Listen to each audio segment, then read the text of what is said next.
What is up, everybody? This is Marshall Lee of DonkeyJawProjects.com, and this is the Early Bird Artcast. This is where we hang out and chat about different topics, kind of like the Artcasters, if you guys are familiar with that. But they're up too late. They're always up when I'm sleeping, so I decided to kind of make my own Artcasters. And looks like we have someone joining us, Mr. Russ of Comic Book Black Belt YouTube channel. How you doing, man? Hi there, you good? Awesome. And where can people find you, man? Comic Book Black Belt, that's the channel. I'm on BitChute as well, or you can pick me up on Twitter, on my own website at russleach.com and Facebook. Awesome. Awesome. And you can find the links down below for Mr. Russ. I think his YouTube channel's down there. So yeah, today I wanted to talk about where do we go, where do we kind of move from superheroes, because the world of comics is kind of changing in America, and I guess I don't know. I know that the American culture of comics kind of carries over to some other cultures, but it's different in different places.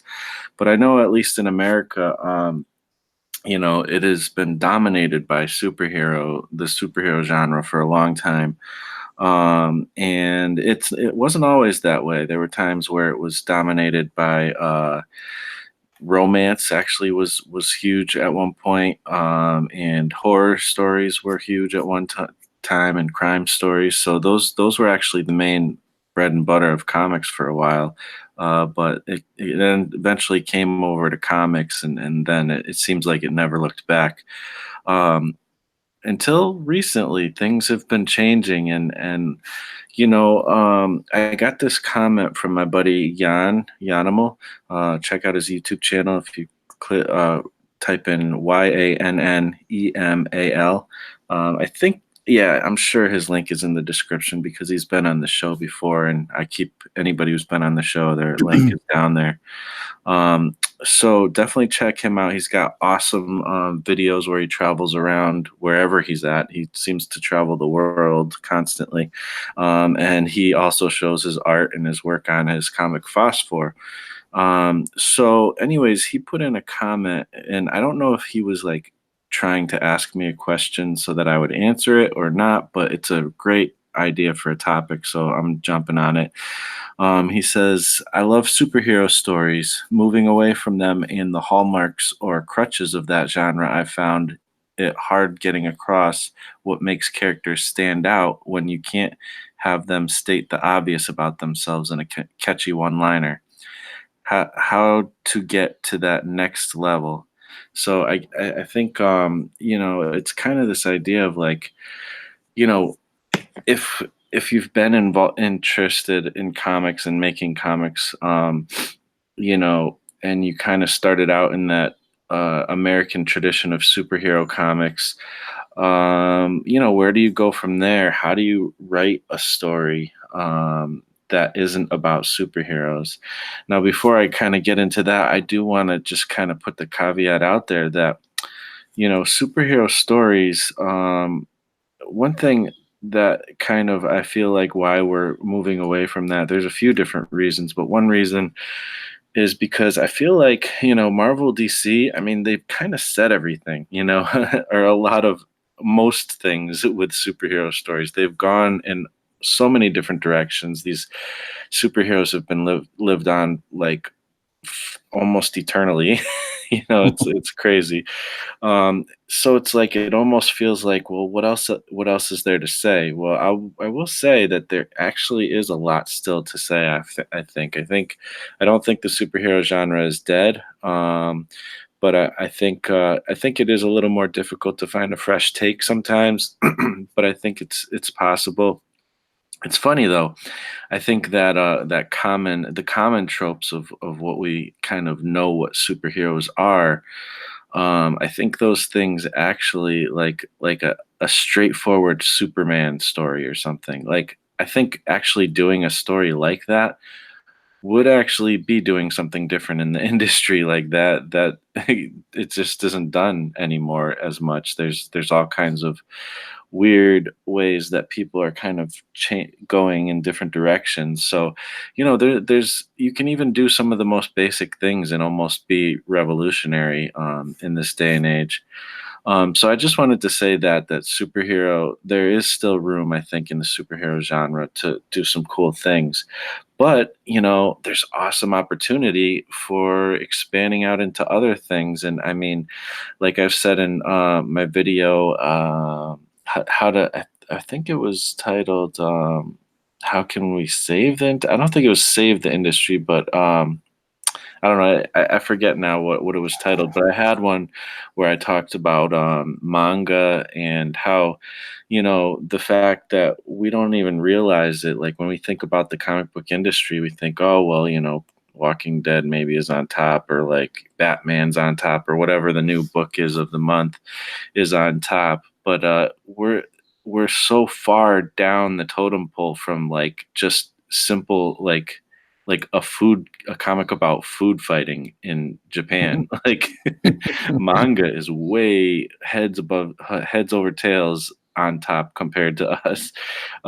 So as far as selling comics and stuff goes, so like, you know, and some of the things they do right is they don't just do superhero genre. They do tons of different genres. They have comics for anyone and everyone of all walks of life.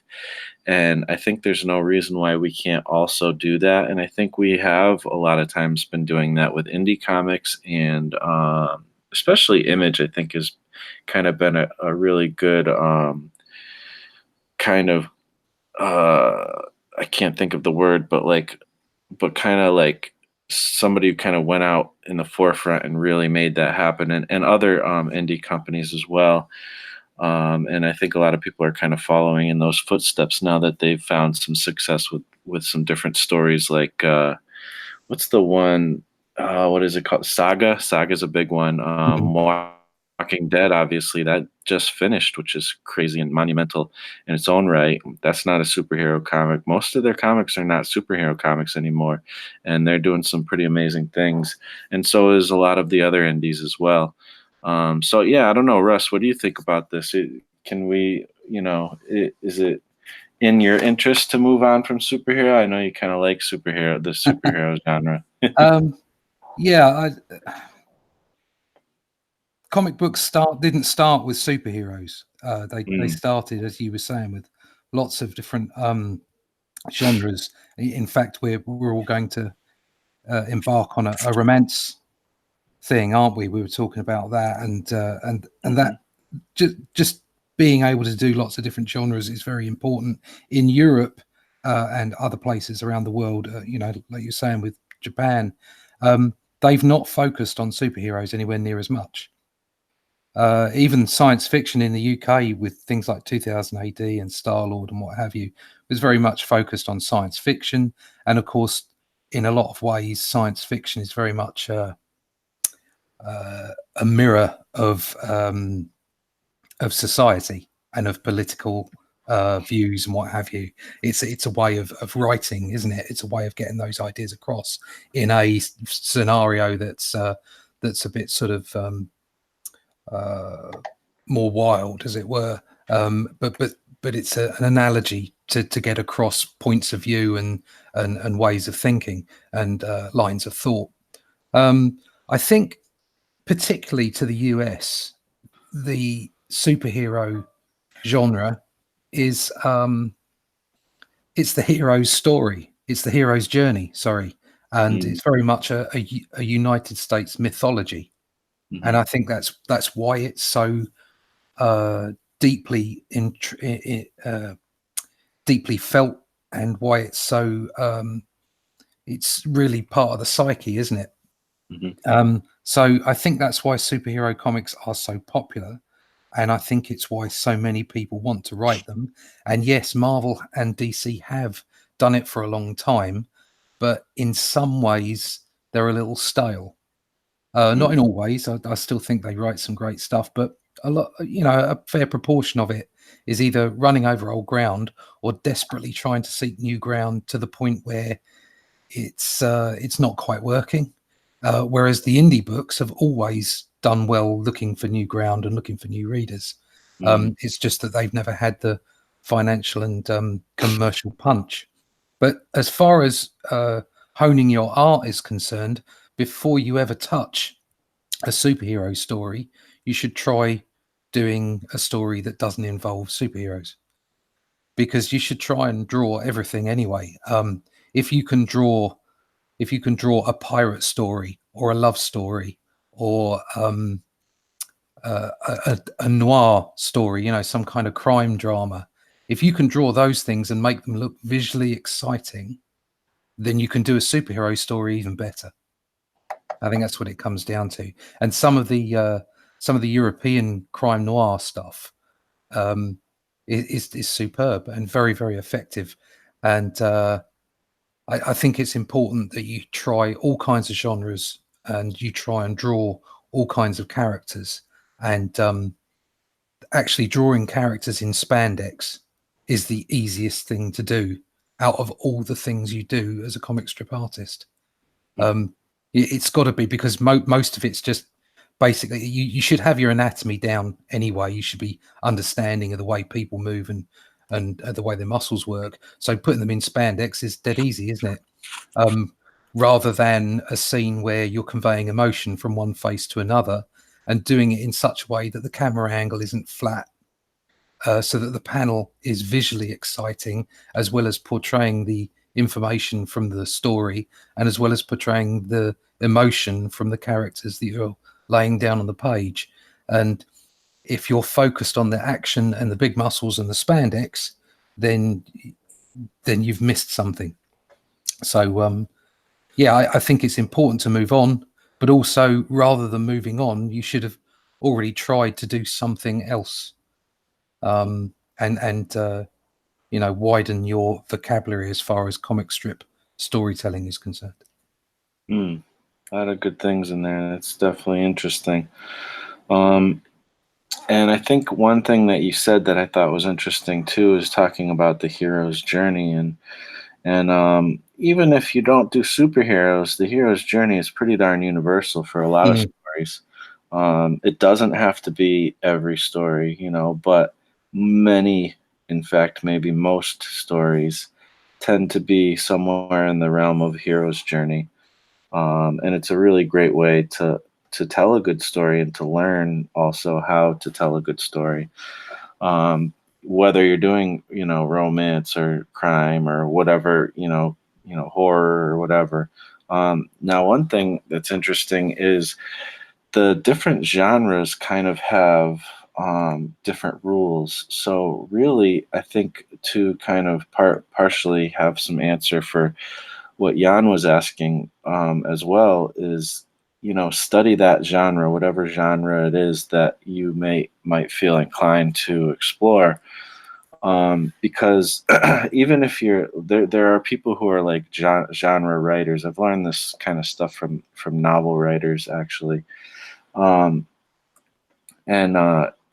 there's certain things like you actually have to know how a specific genre works, or else you might actually kind of violate and not kind of hit on the tropes the way that people who read those kind of stories are used to. So if you're not like familiar with the typical tropes of that genre, then you might actually kind of really just lose any type of audience for that genre. And so you want to definitely study. Like I know Jan is doing something similar to Aliens, which is sci-fi horror. There's specific things to horror and there's specific things to sci-fi that people gravitate to those genres for a specific reason. You can still tell the hero's journey within any of those genres. That's pretty universal. But you want to just kind of take a look at that and see what you can learn from taking in those stories. But as far as character development, because I think that's part of what he was talking about as well.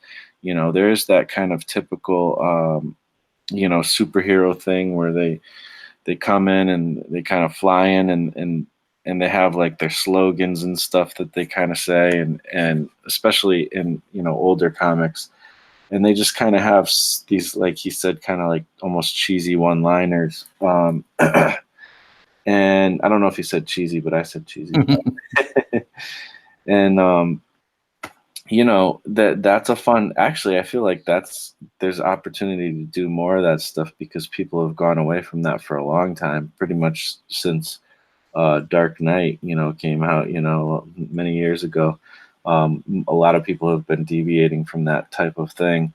Uh, but still, there is kind of that thing in comics, and you know, I mean, it just comes down to developing characters that are interesting. I think when you write, one of the things that I'm learning is um, it's easier to start writing and understanding a character when you start adding different characters in the mix because Mhm. you can see kind of how they kind of go off of each other. Like this person is this way because they have to deal with this person who's this way, you know, and you know you start to kind of build all your characterization through that.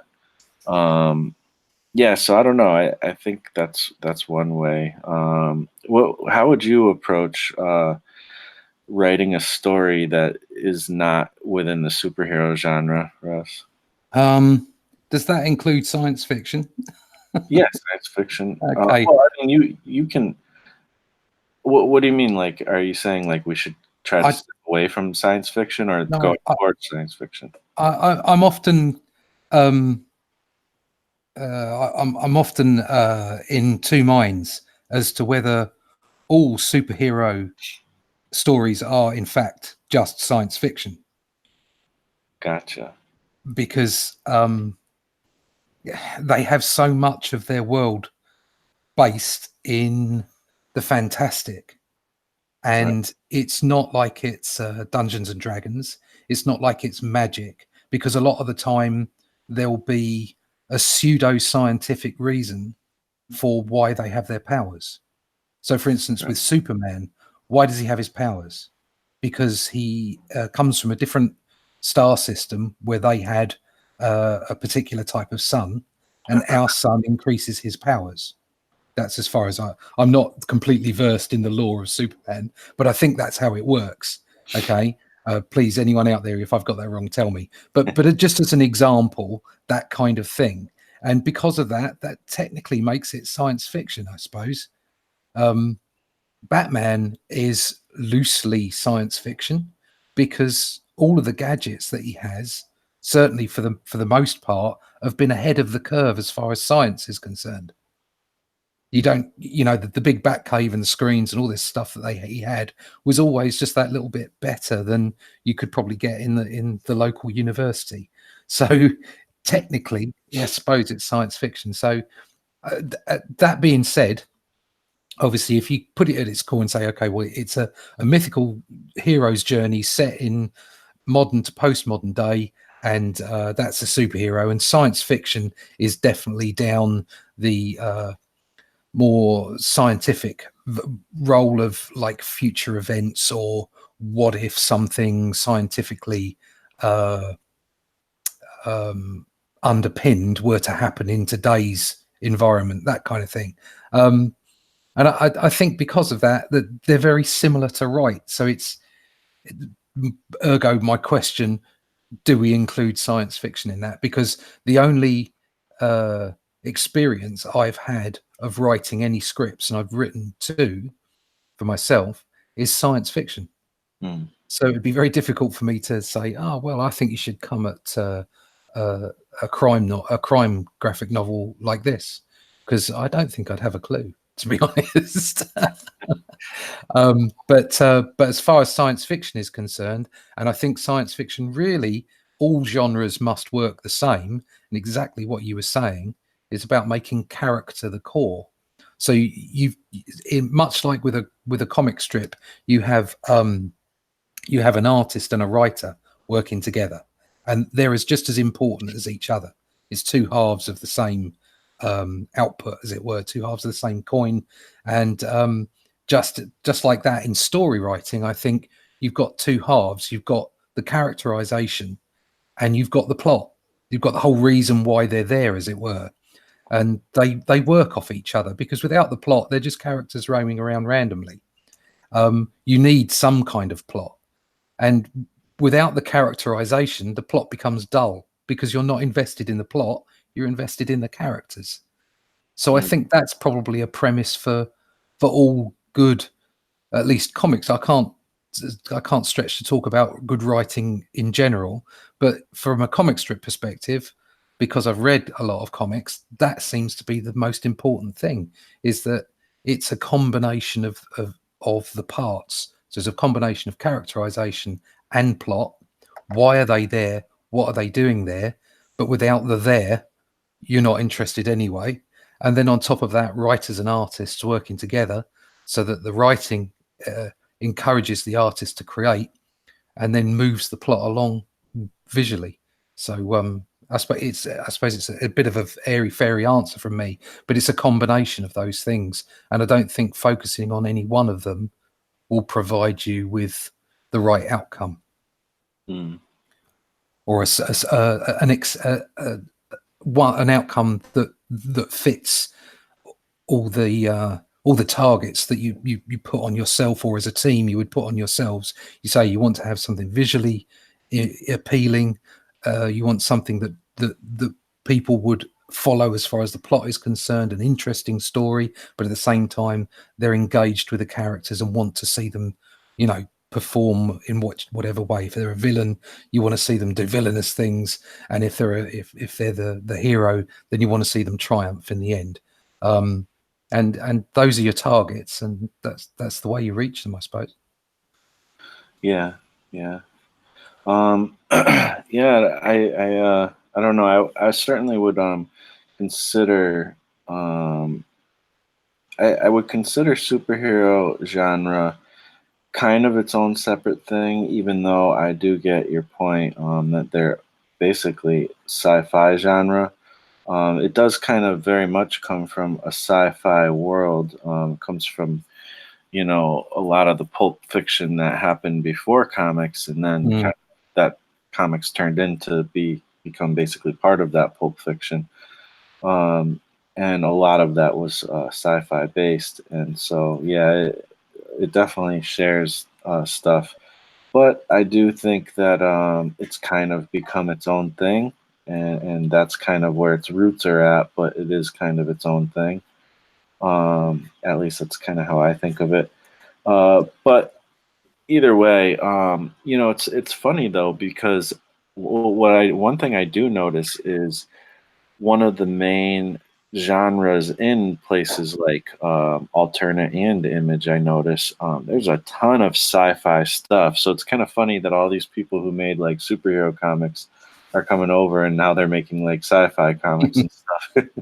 It seems to be a natural progression. Yeah. Yeah, it's very, very natural for sure. So I think there is some interesting things there, but I think there's definitely some things that make sci-fi more sci-fi when it's just straight, not superheroes, as well. But Yeah. yeah, I don't know.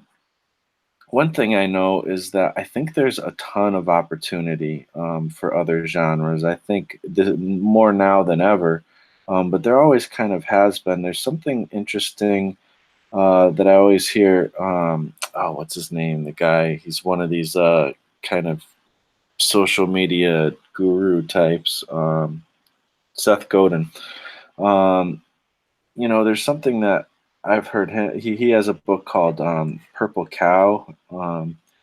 And it's the premise is basically that if you were to look out and see a field of cows, it would be like, oh, especially if you live in an area where there is cows, it'd be like, oh yeah, whatever, you might not even care or notice that much. But if you saw a purple cow in that field, that one would stand out, and you'd be like, Mm. oh, what is that? That's interesting.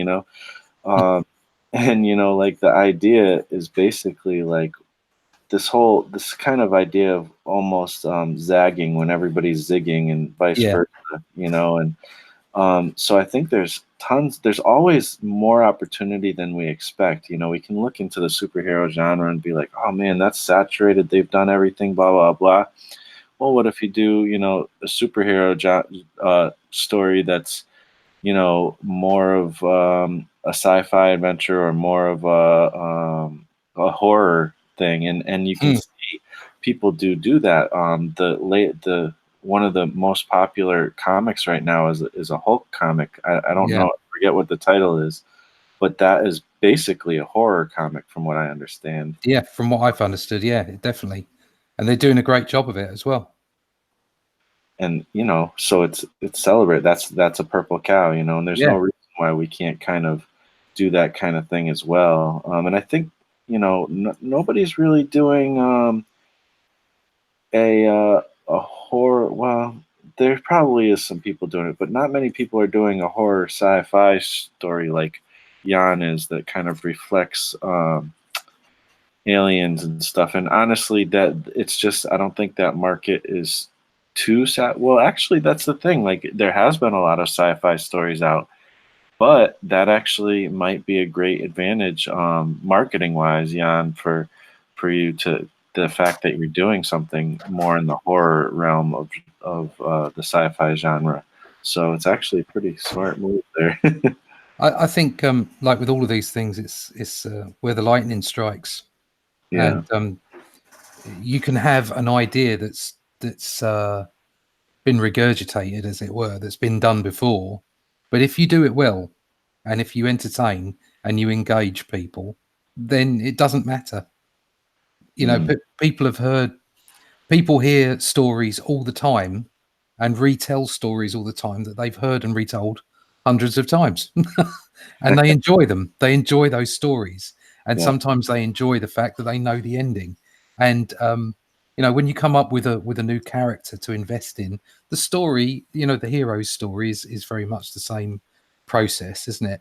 Of you know, finding their way through to an ultimate goal and finding humility along the way and justice and the you know friendship, and these things are always at the base of everybody's wants for their life, aren't they? They want a life where they can feel like they have friendship, where they're surrounded by people that they love and that they're doing the right thing. And you have a fantastic character that is in some way um, put down or defeated and comes back to do the right thing for the right reasons, and people love that story. That story's everywhere. I'm not particularly religious myself, but it's in the Bible. You know, there's great stories in the Bible, and those stories are rewritten and are retold many times, and so many of those stories are um, they are a hero's journey. They're you know they're about making the right decisions, and I just picked that out because it's topical. You know, it's something that everybody can relate to. But there's stories, you know, there's stories in film, there's stories in literature that are constantly repeated, and people love them. So there's nothing wrong with coming up with something that you never want to be generic, but there's nothing wrong with coming up with something that's got its feet firmly planted in situations that people can relate to and enjoy, you know, consuming as a story. So I think what you've got to do is you've just got to market yourself correctly, and you've got to have something that is engaging, that people really want to read, and that a character that people can latch on to. Now, it doesn't have to be a likable character either. I don't think. I think it just has to be a very interesting character.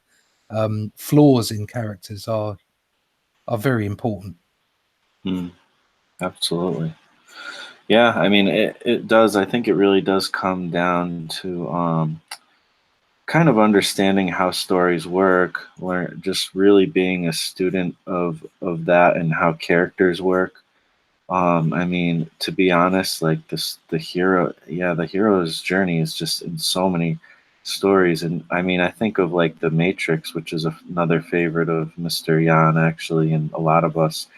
And that's not a superhero comic or movie, but it kind of actually is. you know, Yeah, uh, he's a superhero in the Matrix. Yeah, but he's not a superhero in real life.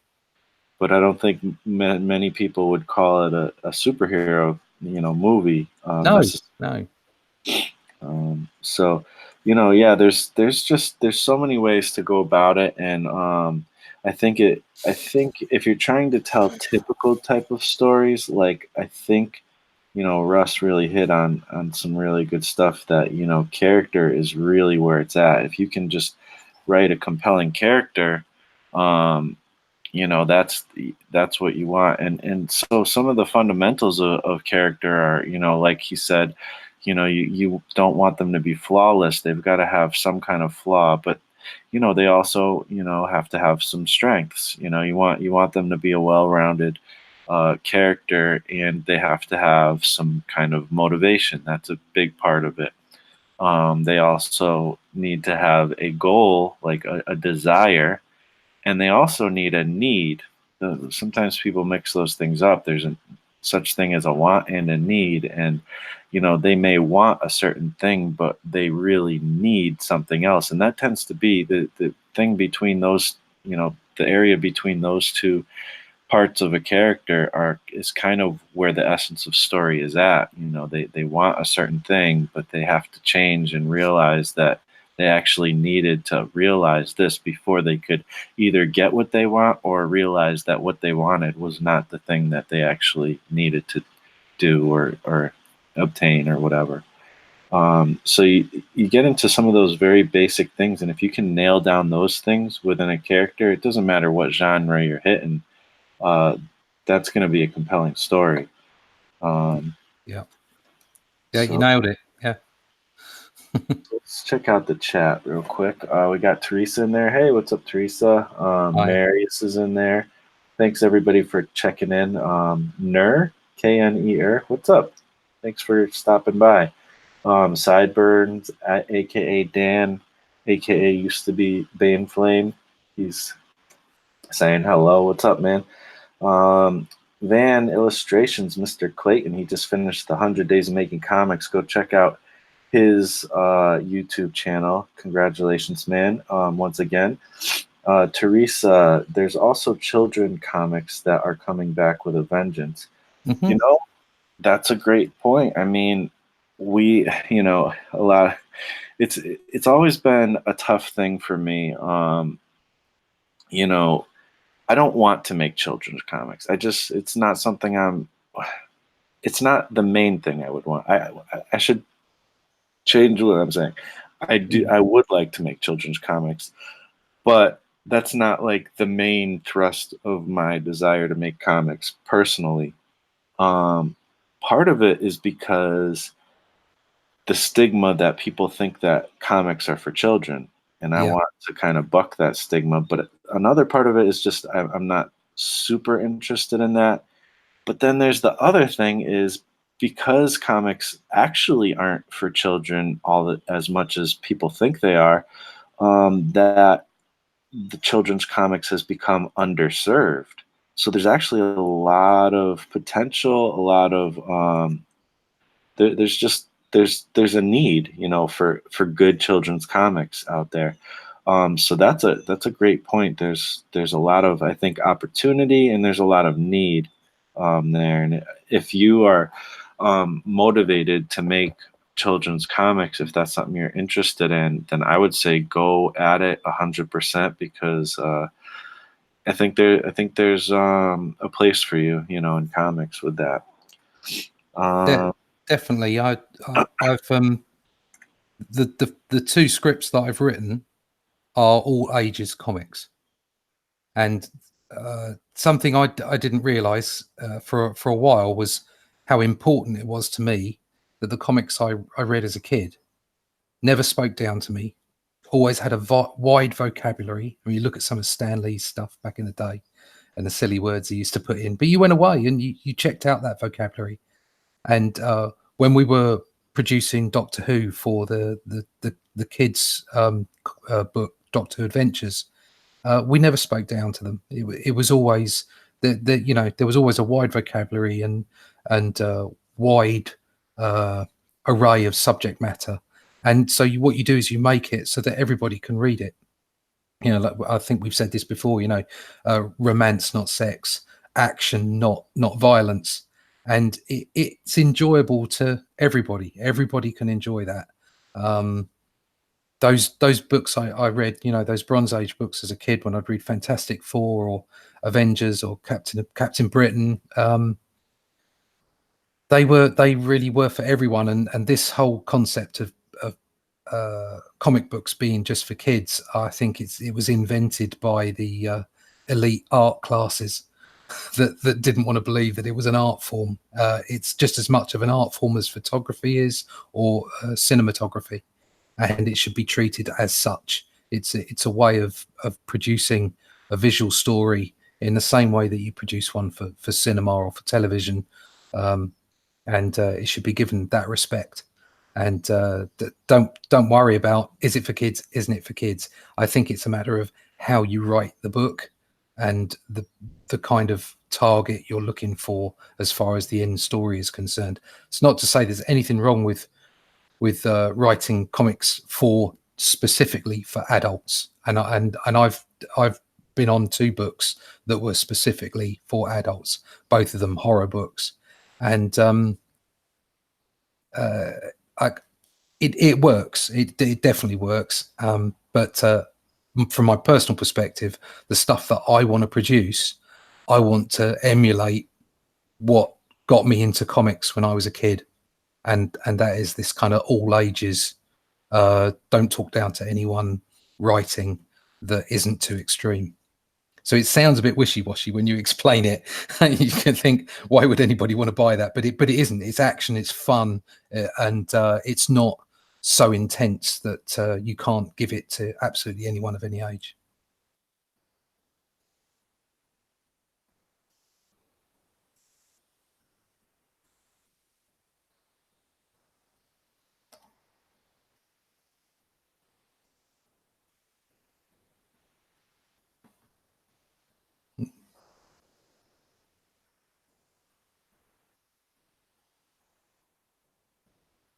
Hello? Whoops, I was muted. Sorry about that, guys. I was saying that you know, to Russ's point, I agree. Like, I actually am more along the lines of what you were saying, that you know, I don't necessarily make kids comics, but they are pretty much all ages, and I agree that we shouldn't you know, talk down to them. And I think that you know, I think that is kind of where my heart's at when it comes to stuff, because I don't really want to make too many just adult comics. I might have a couple in me. I don't know. We'll see. But Yeah. Dave Hingley says, "Is it possible to reformat Cape stories as something that's not sci-fi?" He actually asked you that, Russell. Sorry, say that again. Is it possible to reformat Cape stories as something that's not sci-fi? Wow. I suppose you could make them magic. So an example would be Doctor Strange, wouldn't it? I suppose if you were to just focus on the pure magic and not try and explain it away with some kind of multi-dimensional quantum mechanics, and it's just magical, you could do that. Or you could set a superhero in a different time frame. So, for instance, if you set and I think this must have been done actually, if you set, and I know that they did a Batman version of this, if you set a superhero, say, in Victorian times, yeah, in the late 1800s, and I think they did, was it Gotham by Gaslight? So some of the things he had would have been science fiction for the time, but they're not science fiction now. And I suppose you could write a superhero book that was in the past, maybe, and you could base it on things that were seen maybe as magical by the people who were living then, but were just straight up ordinary, everyday things to us now. So it wouldn't be science fiction per se. Or you could just make a magic superhero, I suppose. Doctor Strange. Isn't Shazam? Isn't Shazam Captain Marvel, Shazam, whatever, the DC one? isn't that technically magic Yeah. as well? So that. I suppose that's not a science fiction story, is it? That's a magic story. And like you were saying, that although I was saying that there were similarities between the two, you're absolutely right. The superhero story is out on its own. It's not like it's a subset of science fiction. It's very similar in a lot of ways and shares a lot of elements, but it's its own thing. And within that, I think there's this sort of science-based superhero, and then the magic-based superhero. So I think there's almost like a subgenre in there. Awesome. Yeah, totally. It is about time for me to wrap up, but I will say thank you everybody for hanging out. And there are other people saying some really interesting things. I'll check over the chat later, and maybe that'll be some things I can bring up in another video. But it is time to get over to the side hustle, aka my day job. They get in the way, don't they? So again, where can people find you, Russ? Yeah, find me on my YouTube channel, Comic Book Black Belt. I'm Comic B Black Belt over on Twitter. I have a website, russleach.com or comicbookblackbelt.com, and usual places, Facebook. I'm over on BitChute as well, and mine. So just to spread myself as far as I possibly can in order to get the message of comics out there. Awesome. I like that. And you guys know where you can find me, donkeyjawprojects.com. Here on my YouTube channel, Marsh Makes Comics, and Marshall Lee _DJP on Instagram and Twitter.